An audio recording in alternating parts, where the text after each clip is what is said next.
Hello everyone, really lovely to have you here. I'm 𝗿𝗵𝗶𝗴, Chief Market Analyst for TIOmarkets, and in this webinar you're gonna learn how to spot trading opportunities with a couple of moving averages and a stochastics oscillator. I'm going to give you not only just simple ideas on how these work, but I'm actually going to go more into details on how you should evaluate the signals that you get from this system. So this is not investment advice, as you should know by now. We are only doing this for educational and marketing purposes. So only watch this webinar video if you agree with this disclaimer. So welcome everybody. It's really nice to have you here after all these challenges. So we can get into studying the markets and price action and find ways to benefit from the markets. I had also some really nice looking slides ready for you, but because of this problem with Chrome, all of them disappeared. So it's nothing we can do about, but at least I have the knowledge here between my ears so I can share it with you. Now, as we all know, the markets move not because my small trading account or your small trading account. The markets move because institutional traders move the markets around. They buy and sell based on fundamentals, technicals, market sentiment. They have lots of algorithmic trading that they use, but all of this generates price action, and that is good because we can read the price action and we can have tools to actually go and study the price action and give us some rough guidelines on what's likely to happen. As we all know, predicting the future is especially difficult, but with the markets, we can have an edge if we know certain things. If we know that, okay, institutions like to move the markets and create trends. So I'm going to focus today on these indicators. I'm going to focus on 20-period SMA and 50-period SMA, and then this stochastic oscillator. And I just said that in the markets, nothing is certain and we don't know the future. And all of these tools, they give us some rough guidelines. And the key word here is rough. None of these tools are perfect. None of us as traders are perfect. And because the market is a mechanism that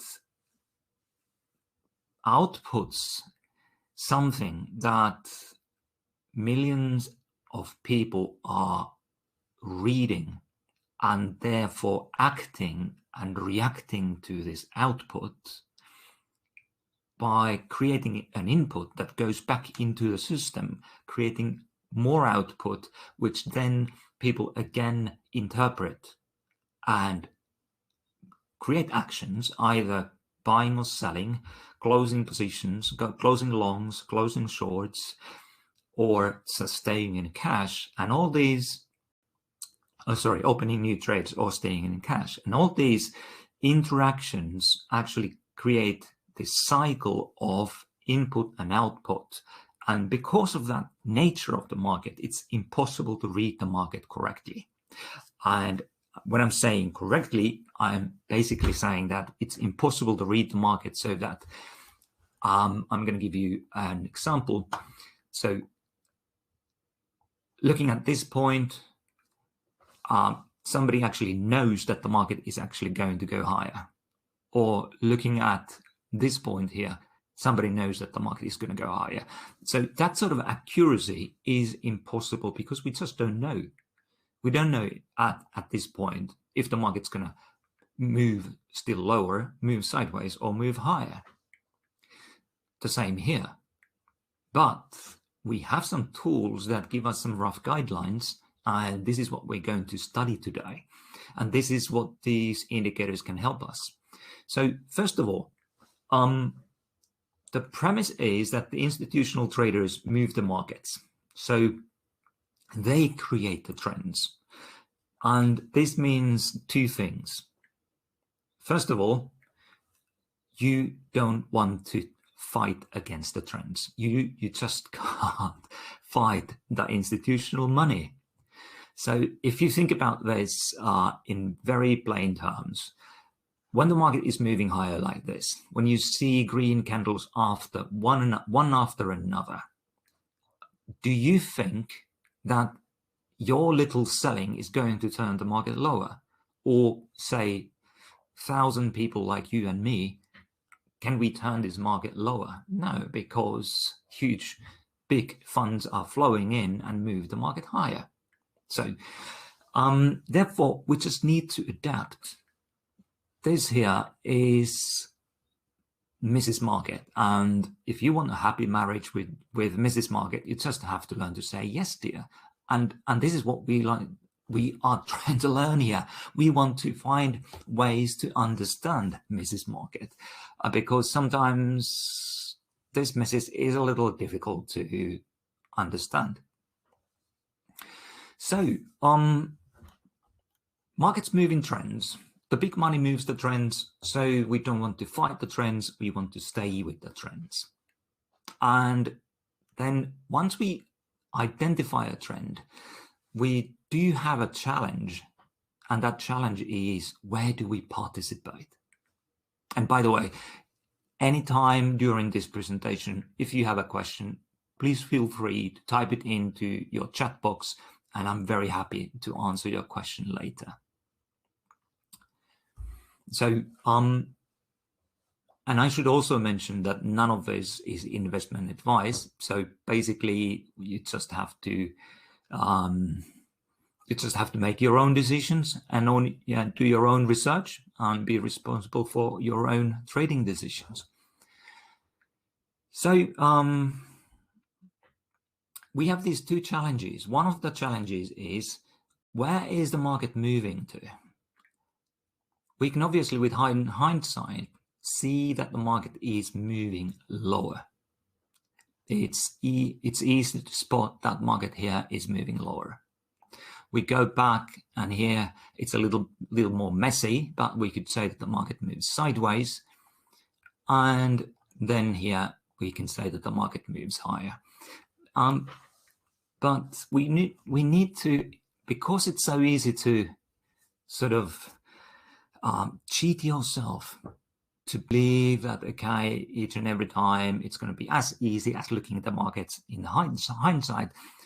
We need some tools, and the moving averages are a great tool for giving us some systematic approaches to trading. It gives us a systematic approach, or moving averages, I should say, give us a systematic approach on recognizing where the market is moving to. So let's start with some basic facts. If the market is moving above the 20 period, the faster moving average, and the 20 period is moving above 50, there is a big likelihood that the market is moving higher. So that's, I'm always stressing the words like likelihood or probability, because we don't know the future, but we can have some more guidance on where the market's moving to. Like here, you can see that this Euro-Aussie daily chart, it was going up and down, real sideways movement, moving averages in the middle. The price fluctuates to the both sides of the moving averages.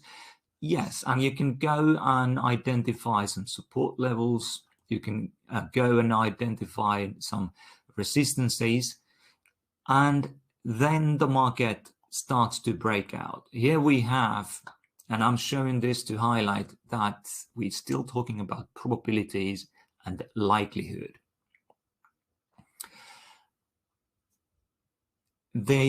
Hi William, you haven't lost the promo code. I will give it in the end, so no problem there. Yeah, so this bit here, when the market starts to move higher, we have basically we have moving average, the red one, the fast one above the blue, and we have the price moving higher above the moving averages. So is this move down something that makes us to question the approach of using moving averages? No, but it gives you an idea that it gives you the or kind of highlights and underlines the fact that you have to always treat these as probabilities. So when you have market like this, the probability is that it's going to move. The probabilities are that the market is going to move sideways. When you have something like this, there is a greater probability of market breaking higher, breaking out of this area, and then the market comes down once more and then takes off. So this really tells us a couple of things. Okay, we can increase the probabilities of understanding when the market is trending, but it also highlights that we need some other tools as well. We need not only the moving averages, but we need the oscillator down here, and we need risk management tools. So if you only go long based on the moving averages and the price breaking out, here we have from this candle onwards, we have the red above the blue, and then the market moves up for one day. So you could argue that if you're a day trader, yes, then you can benefit from this up move, and you can go to intraday timeframes and trade against the supports and go long. Yeah, why not? But if you're looking for longer term trades, if you're looking to stay in the trend, like if we use daily timeframes, if we use or daily timeframe charts, and if we use indicators like 20 and 50 period SMA, that simply implies that we are looking for daily trends. This is a trend following tool set. Okay, William, don't worry. It is, if your internet connection is really bad, you will get a recording later on, so don't worry about it. So how do we use this stochastic indicator?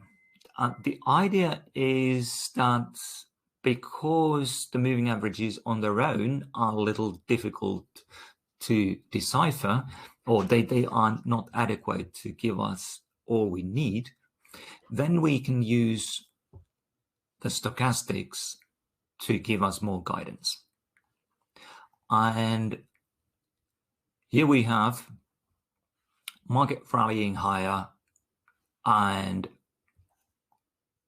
actually you can see how after this momentum move higher, we have a couple of things happening.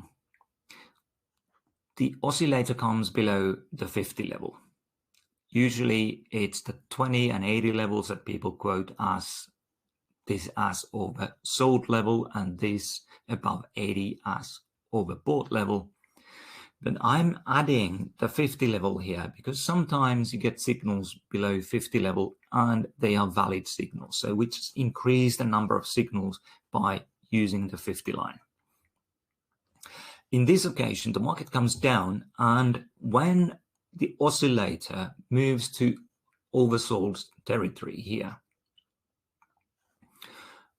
it is basically on this candle, both of the oscillator lines, or the plots, both of them are below 20. So the market is oversold. Now, if you have a downtrend, this is something very important to remember. If you have a downtrend, the oscillators can stay at oversold levels for quite some time.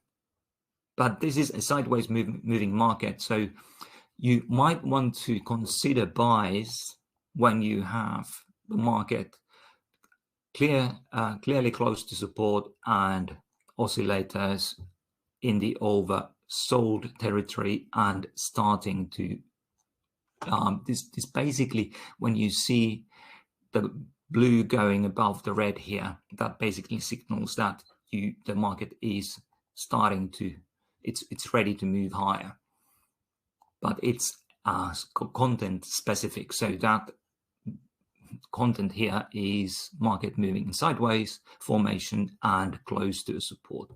Then something similar happens here, and you can see the blue line getting above the red, and this is when the market starts to take off. So if you have very strong momentum, then this price action here would have taken place above the blue moving average, above the 50 period. But now it moves below, and this combination of factors gives you an indication that the market is going to move higher. Because if you learn to read all the factors together, you have an idea of what's going to happen. Now then, this rally is so strong that the oscillators never go below 50 at all. So it's then your decision whether you want to actually take a trade on this signal here. That's possible, but I would be careful here. And this is not exactly an easy place to go long, because it's away from the nearest support. There has been some retracement, but there's also been some volatility. So you have to be aware of those factors when you take a trade. Maybe go into smaller time frames there. Let's go to very recent price action in Euro Aussie. As you can see in this market, we've had a nice trend for quite some time. From this point onwards, the market has been trending higher as per these moving averages. And I think it was somewhere here when I wrote about this market in May, saying that this is breaking out from a basement or a base formation here. And now the market is willing to move or ready to move higher. So how do you catch moves like these when you have market chopping back and forth, up and down? This is where this setup of stochastics and moving averages can be very helpful. Basically, you have if somebody came in late to this webinar, you have a 20 period moving average here and 50 period on blue, and the stochastics, they are set on 10, 3, and 3. And the idea is we look for these markets where you have the 20 period above 50 and then look for pullbacks in price, because obviously it matters where you want to be buying. At this spot, I'd like to ask your opinion. Are you looking, usually when you see a trending market, are you looking to buy the breakouts, i.e. breaks above the recent resistances, like the one there and the one here? Or are you traders who wish to buy the dips? Let me know what you think. Just quickly in the chat window. Let's get some interaction into this webinar. It's going to be boring if I talk all the time. Guys, you need to do your bit there. This is a workshop. It basically means that it's not me lecturing you, but you can ask questions, and those questions help me to help you. Okay, Carlo is saying, I like the dips. While others are typing their answers, can you, Carlo, say why do you prefer to buy the dips? What's the reason you like to buy the dips? Is Carl my only listener in this audience? We have loads of people here. Hey, come on, get active. Please help me. help me to help you, because if you stay quiet, if you don't have any questions, if you don't have any opinions, then it's going to be difficult to help you. Okay, I trust that you will be typing your questions now, and meanwhile, I'm going to continue. So my approach is the same as Carlo's. I'm looking to buy the dips.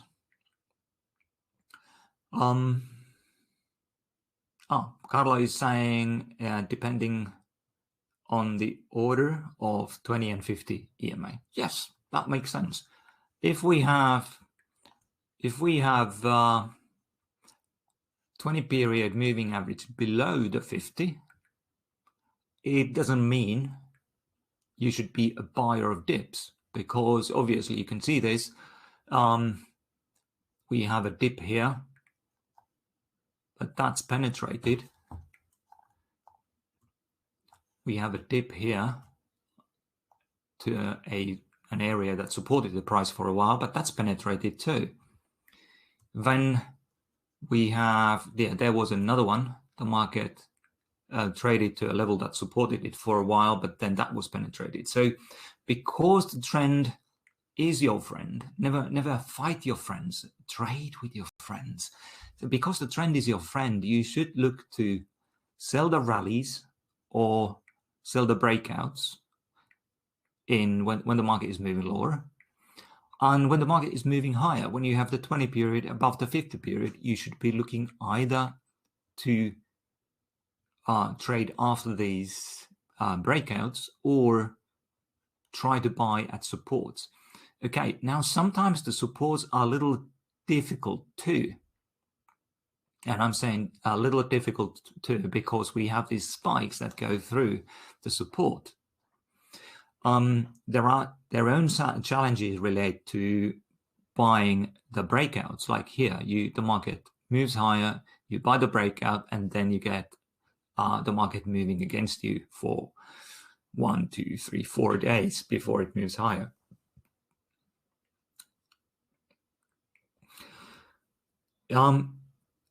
Now, let's concentrate on one approach, and that one approach is buying the dips when you have the moving averages in order.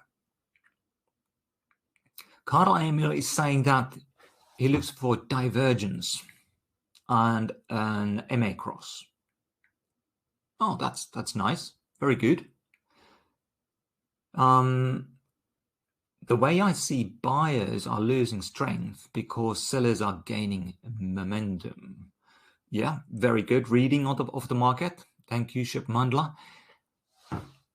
And yeah, look at this. When we get this crossover here, after that, there are plenty of opportunities, and I'm going to show you how to spot those opportunities, even though the support levels are sometimes a little messy, like this one. It was penetrated before the market started to move higher.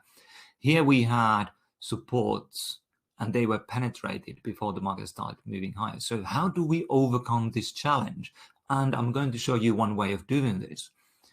And that way of handling this is basically looking for this this setup.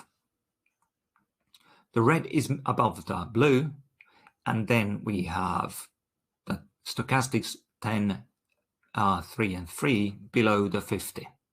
Okay, here the stochastics never went below the 20. So if you look at stochastics oscillator in the traditional sense, you don't get any signals here.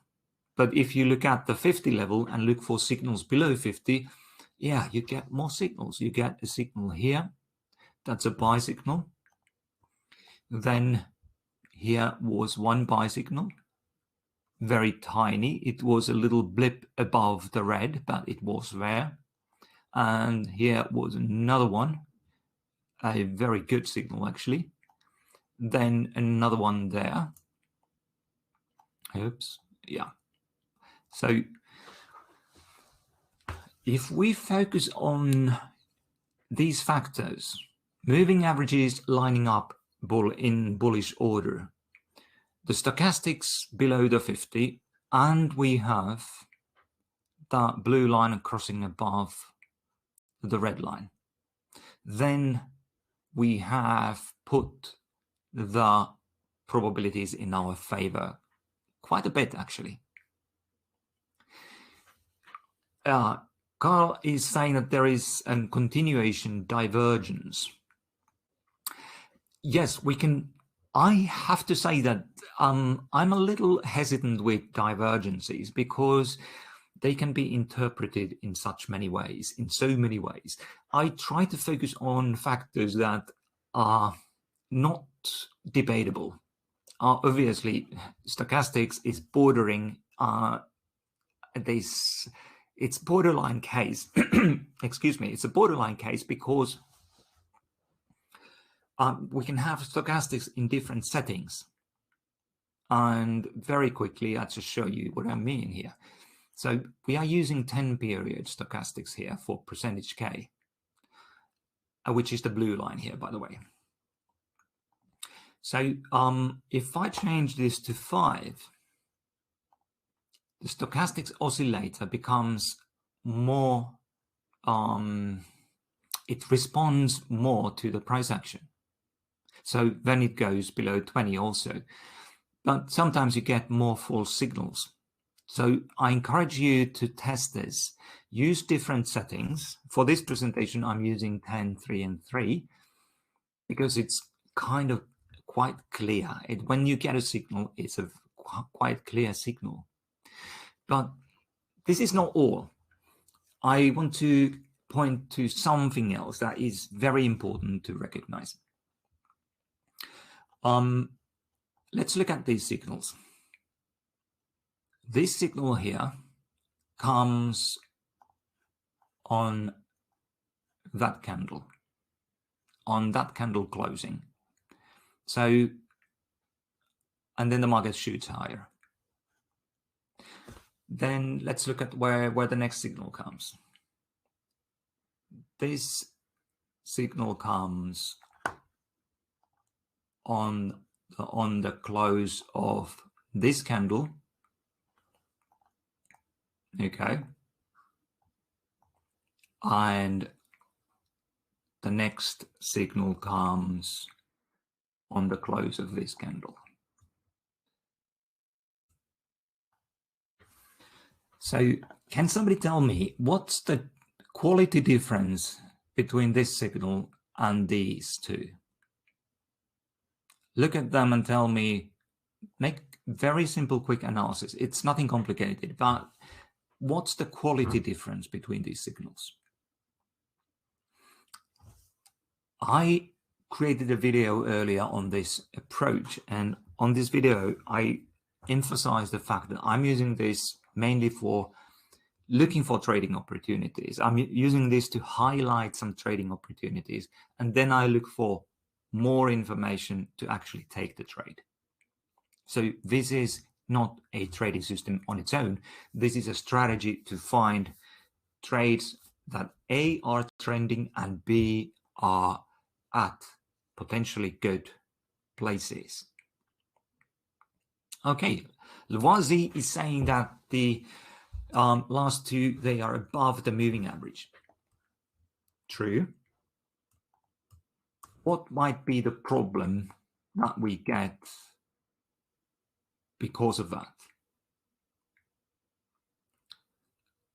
𝗿𝗏𝘁𝗃𝗀𝗀 is saying that the first one is clearer because there is a pin bar candle and a retrace to the 50 MA. Yeah, we have a bullish pin bar candle here. That's a good observation, and we're close to 50-period moving average. I'm going to give you one more. On the close of this candle, there's a crossover,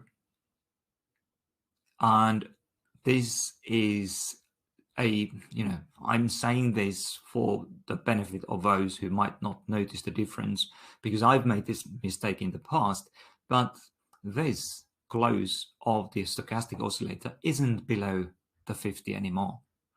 These happen below the 50, and this obviously too, the crossover as a whole happens below the 50, but here in this candle we are fairly high.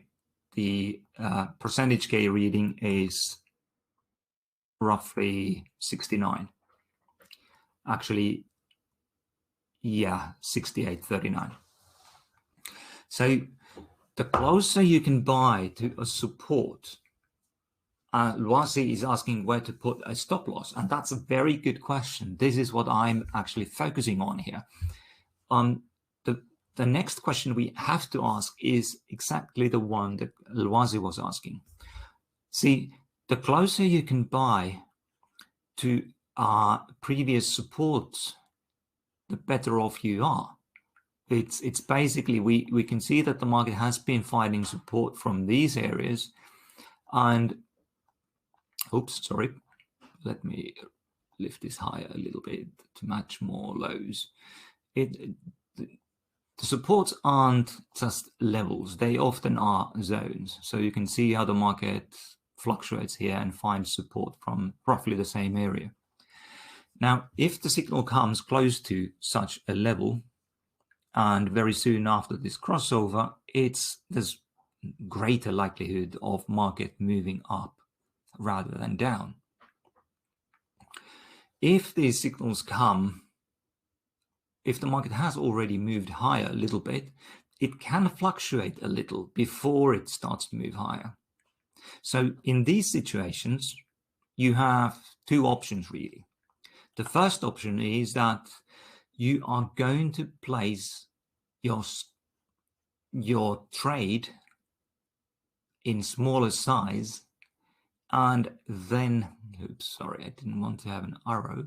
I wanted to have this tool here, crosshairs. So you take a smaller size, but you place your stop below the recent low, a little further below the recent low, because if you just put it just below the recent low, like I'm going to use this to highlight it, you quite often see that the market takes you out before it moves higher. And that's obviously the most annoying thing that can happen. You take the risk, you do your analysis correctly, and then the market takes you out before moving higher.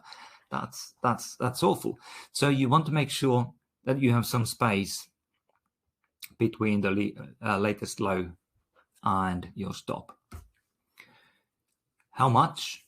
There is no correct answer, because sometimes the market traces more, sometimes it traces less. But the closest to the correct answer you can get by studying your own charts, your own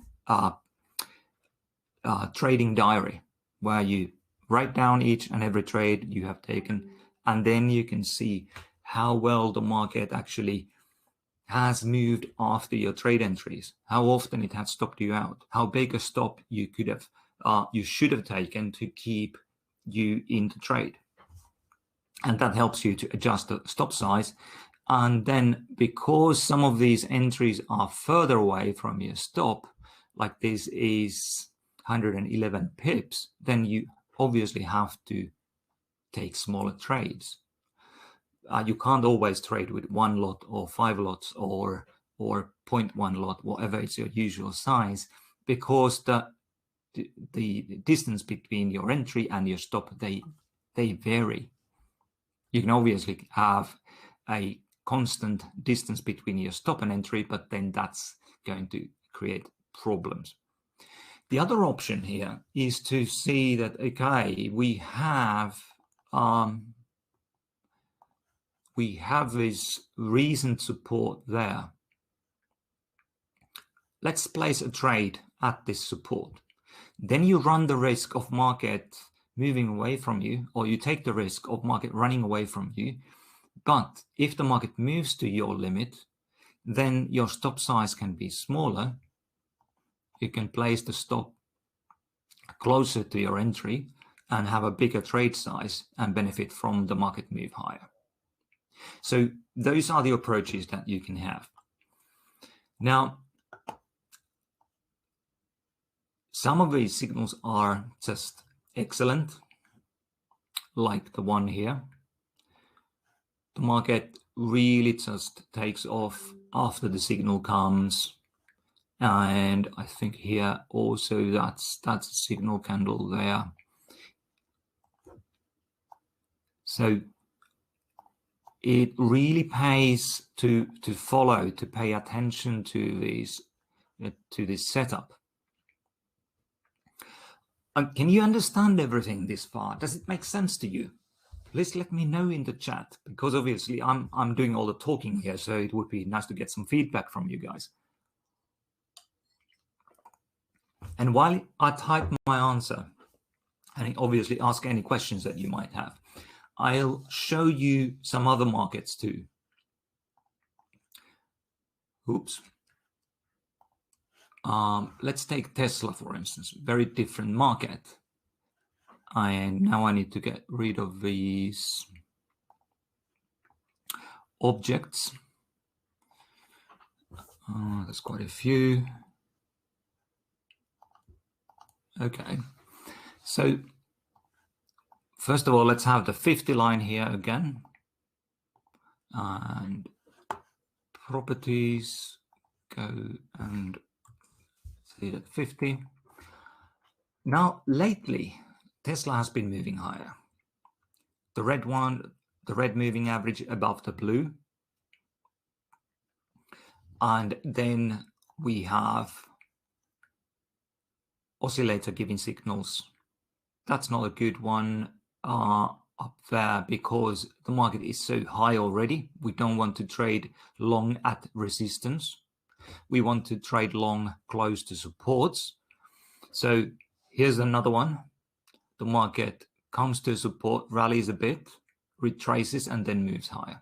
So again, you can either take a trade there, have a big stop and small size, or wait for the market to retrace and then take your long trades. Then here we have another one. We get the signal on this candle, and then the market starts to move higher. So the way I'm using this to find the trades is that I just browse the market like this. So you can see that, okay, very quickly using this setup, you can see where the market is going. The moving averages are bearish. Oscillator is trading above. We get a signal there, and the market moves lower. We actually get the signal on this up candle, which is interesting. So you get to short at higher levels, and then the market moves lower. Then the next signal comes on this candle, and the market moves lower.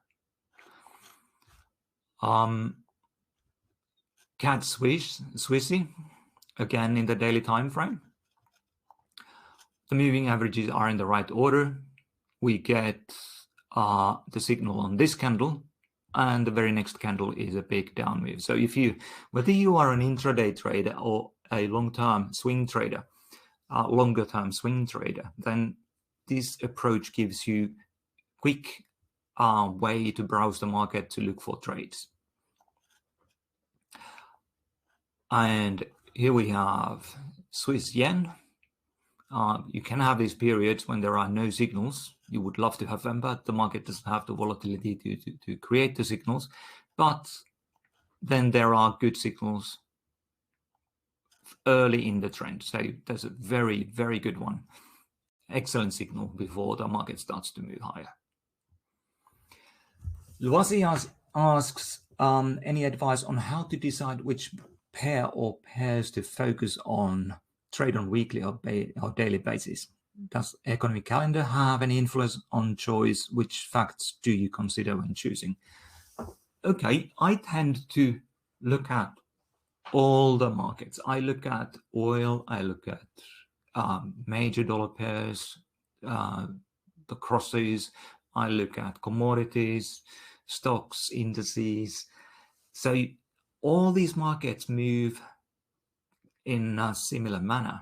They move up and down, and they trend and go to ranges. So you can you can basically use any market you like. But if you have, say that if you have a small account, then I would say stick to Euro USD, for instance, because it's a liquid market with small spreads. You can go to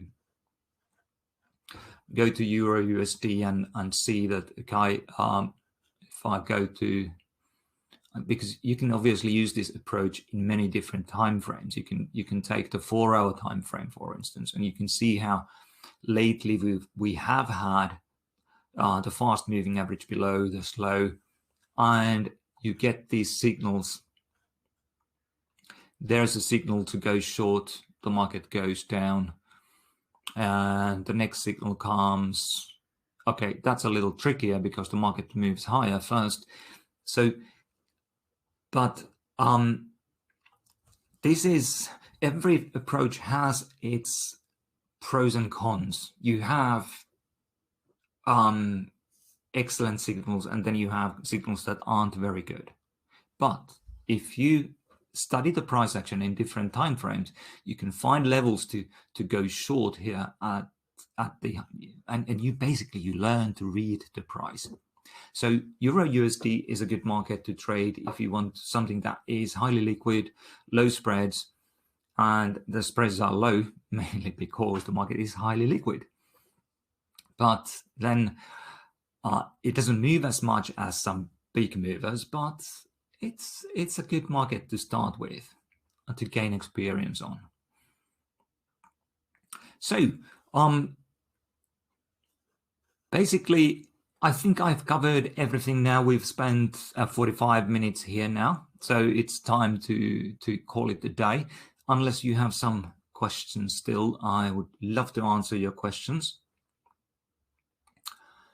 𝗿𝗲𝘃𝗃𝗀𝗁 soon is saying the stochastics pointing higher. Price move down, or how do you filter it? Okay, so if you have, for instance, I'm not exactly sure if I understand your question correctly. You're saying that the stochastic is pointing higher.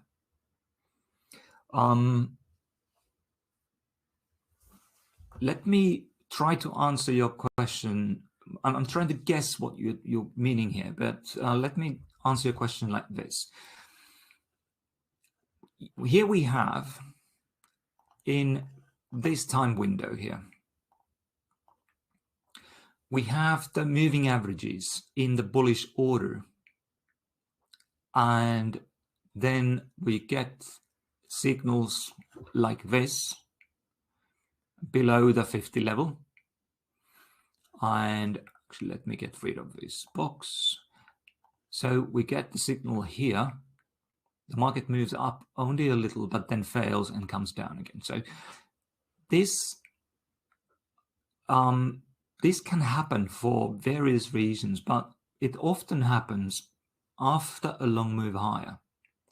So the signal quality tends to be better closer to the crossover area where the moving average is crossed over, and early in the trend you get better signals like here. Very good signal to go long. The market just keeps on going higher. But then if the market has already moved higher quite a bit, and then the probability of big moves still taking place is lower. And the way to handle this is to trade bigger down here and trade smaller up there. Okay, 𝗿𝗲𝘃𝗃𝗀𝗁 soon is saying that this is exactly what he was asking for.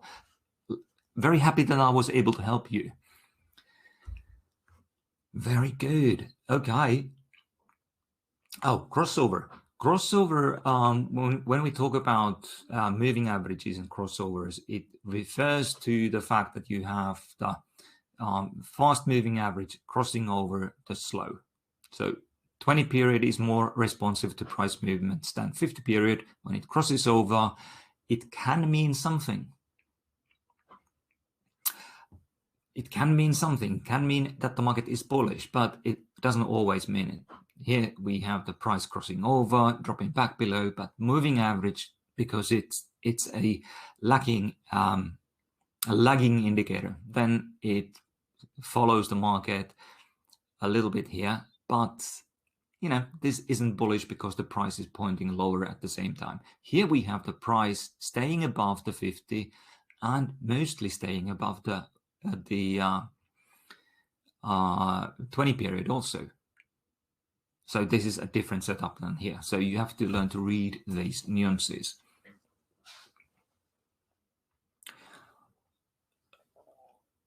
Yes, sometimes we make this mistake that we just only look at what the indicators are doing, and basically just remember that when the market is trading higher, it has been moving higher for some time, then it's more likely to reverse and change the direction. When the reversal has just taken place, the market is better for long trades. When the reversal from uptrend to downtrend has just recently taken place, then the market is good for, or better for, short trades. All right, we could cover RSI. Han is asking if I use RSI. I tend to use this mainly. You can use the RSI too if you like. The message often is kind of similar. RSI doesn't have two lines. Here we have the percentage K line is the stochastic oscillator, and percentage D, the red line, is a 3-period moving average. So if you want to make your system more responsive, reactive, just make this percentage D or this, sorry, actually it's this one that impacts it most. So make it shorter, and then you have the blue line, the percentage K, crossing sooner or quicker below its moving average. So the red line is a moving average, and this RSI doesn't have this. 𝗿𝗵𝗲𝘁𝗶𝗹, you're welcome. Glad to help you. So, any other questions? Something that I should cover before we finish?